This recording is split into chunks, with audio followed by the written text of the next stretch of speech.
स्वागत है आप सभी का आपके अपने YouTube चैनल कॉन्सेप्ट की धार में। कैसे हैं आप सभी? आशा करते हैं आप सभी अच्छे होंगे। आज की इस वीडियो में हम टॉपिक क्लियर करने वाले हैं, वो टॉपिक जो विभिन्न वर्षों में बार बार पूछा गया प्रश्न है। ठीक है, और वो प्रश्न कौन सा है? चालकत्व तथा विशिष्ट चालकत्व। ठीक है, इन दो टॉपिक के साथ साथ मैं एक टॉपिक आपको और बताऊंगा और वो टॉपिक है सेल स्थिरांक का। ठीक है, लेकिन इससे पहले मैं ये दो टॉपिक आपको क्लियर करना चाहूँगा, उसके बाद ही मैं वो सेल स्थिरांक वाला थर्ड टॉपिक आपको बताऊँगा। चलिए सबसे पहले समझ लेते हैं कि चालकत्व क्या होता है और विशिष्ट चालकत्व क्या होता है। चालकत्व यानी किसी चालक के प्रतिरोध का व्युत्क्रम, यानी कोई भी चालक हो उसके प्रतिरोध का व्युत्क्रम ही उसका क्या होता है? चालकत्व कहलाता है। इसे कैपिटल जी से व्यक्त करते हैं। आप जब इसे कैपिटल जी से व्यक्त करते हैं तो इसका फॉर्मूला आप खुद ही समझ गए होंगे, क्योंकि ये किसका व्युत्क्रम है? प्रतिरोध का। तो capital G is equal to 1/r हो जाएगा। ठीक है, सिंपल था, आ गया होगा। नेक्स्ट आपको बताने वाले हैं विशिष्ट चालकत्व। विशिष्ट चालकत्व क्या होता है? किसी चालक के विशिष्ट प्रतिरोध का व्युत्क्रम, यानी विशिष्ट चालकत्व किसे कहेंगे हम? कि किसी चालक के विशिष्ट प्रतिरोध का व्युत्क्रम उसका क्या होता है? विशिष्ट चालकत्व कहलाता है। इसे हम कापा से डिनोट करते हैं और इसका जो फॉर्मूला होता है वो होता है कापा इज इक्वल टू 1/ρ। ठीक है, जैसा कि आपको दिखने में तो ये आपको पी लग रहा होगा, बट इसको आप रो समझिएगा, क्योंकि जब हम लिख रहे थे तो वहाँ पर रो नहीं बल्कि पी के अकॉर्डिंग ही लिखा जाता है। तो इसलिए हम आपसे बता रहे हैं कि कापा इज इक्वल टू 1/ρ है और 1/r is equal to 1/ρ into A/L। और जहाँ पर आपका इसी के अकॉर्डिंग आपको पता है कि जब हमको एक मेन फार्मूला मिल जाता है तो उससे हम कई सारे फार्मूले बना लेते हैं। तो इसी तरीके से नेक्स्ट फार्मूला आपका ये भी है कि capital G is equal to kappa into A/L। ठीक है, इस तरीके से ये फार्मूले थे विशिष्ट चालकत्व के और ये फार्मूला था आपका चालकत्व का। अब इसका मात्रक क्या होता है विशिष्ट चालकत्व का?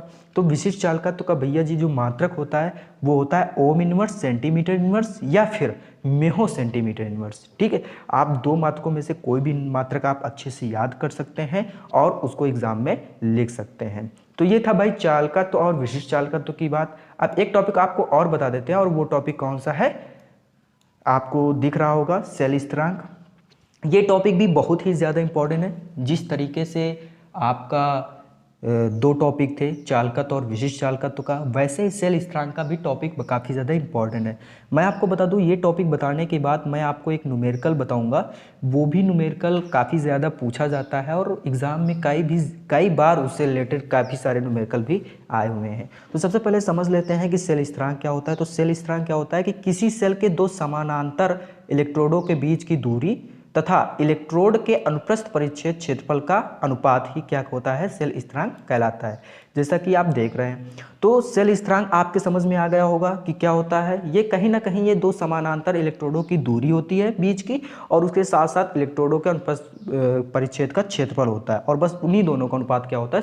सेल स्थिरांक कहलाता है। इसे प्रदर्शित किससे करते हैं? तो भाई एक्स से व्यक्त करते हैं या प्रदर्शित करते हैं, और इसका जो फॉर्मूला हो जाता है वो X is equal to capital G into L/A, या फिर दूसरा फॉर्मूला हो जाता है या करके कापा इज इक्वल टू, ठीक है, कैपिटल जी इंटू L/A। ठीक है, ये हो जाते हैं आपके दो फार्मूले जो कि सेल स्थिरांक के हैं। और इनका मात्रक की अगर बात करें तो ये हो जाता है सेंटीमीटर इनवर्स या फिर मीटर इनवर्स। ये दो इनके क्या हो जाते हैं? मात्रक हो जाते हैं। तो ये था टॉपिक आपका। और एक टॉपिक के इन टॉपिकों के साथ साथ मैं आपको एक न्यूमेरिकल बताना चाहूँगा, और वो न्यूमेरिकल आपकी स्क्रीन पे है जैसा कि आप देख रहे हैं। ये है आपका न्यूमेरिकल। न्यूमेरिकल क्या है? पहले इस न्यूमेरिकल को पढ़िएगा, समझिएगा, उसके बाद इस न्यूमेरिकल को सॉल्व करिएगा। उसी से रिलेटेड है कि 298 केल्विन पर 0.01 न्यूटन विद्युत अपघट्ट विलयन का प्रतिरोध 210 ओम पाया गया। ठीक है, इसके मापन में प्रयुक्त सेल का सेल स्थिरांक 0.88 सेंटीमीटर इनवर्स पाया गया।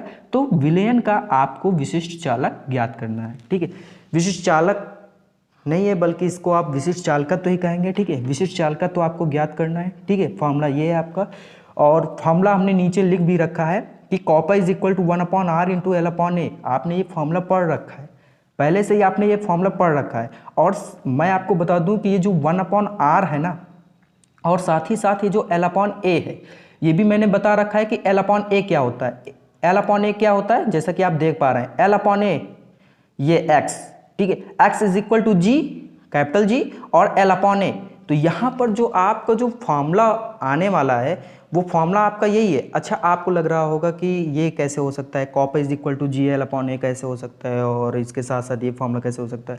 जी हाँ, बिल्कुल हो सकता है, क्योंकि आपको हम वो न्यूमेरिकल बताने के लिए ही हमने आपको सबसे पहले, इसीलिए हम सेल स्थिरांक का टॉपिक हमने सबसे पहले क्लियर किया है ताकि आपके समझ में अच्छे से आ सके। तो यहाँ पर जो फॉर्मूला आप देख पा रहे हैं विशिष्ट चालक का, वो है kappa is equal to 1/r into L upon ए।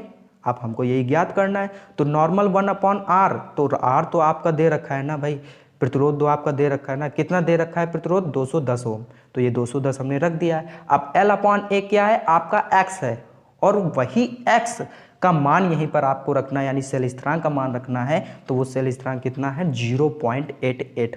तो ये 0.88 हमने रख दिया। अब इसको सॉल्व किया तो भाई साहब 0.88 अपॉन कितना आया, ये आ जाएगा 210। अब जब इस पॉइंट को आप हटाओगे, ठीक है, तो यहाँ पर आपके डबल जीरो भी ऐड होंगे। जब डबल जीरो आपके ऐड होंगे तो यहाँ पर 88 अपॉन कितना हो जाएगा, 21 गुणे 10⁻³ लिख सकते हो। बिल्कुल, आप सॉल्व करते होंगे क्वेश्चंस, तो ऐसे ही सॉल्व करते हैं ना, आपको पता होगा। तो 88 अपॉन 21 इंटू 10⁻³ तो यहाँ पर जब आप 21 भागे 88 करेंगे तो कितना आंसर आएगा, तो 4.19 इंटू 10⁻³ ओम इनवर्स और सेंटीमीटर इनवर्स, ये आपका क्या हो जाएगा, आंसर हो जाएगा। तो ये था भाई न्यूमेरिकल, जो कि काफ़ी ज़्यादा इंपॉर्टेंट था, और आपके इस तरीके से हमने न्यूमेरिकल भी बताया, और एक टॉपिक आपका सेल स्थिरांक और दूसरा टॉपिक आपका चालकत्व तथा विशिष्ट चालकत्व का भी समझा दिया।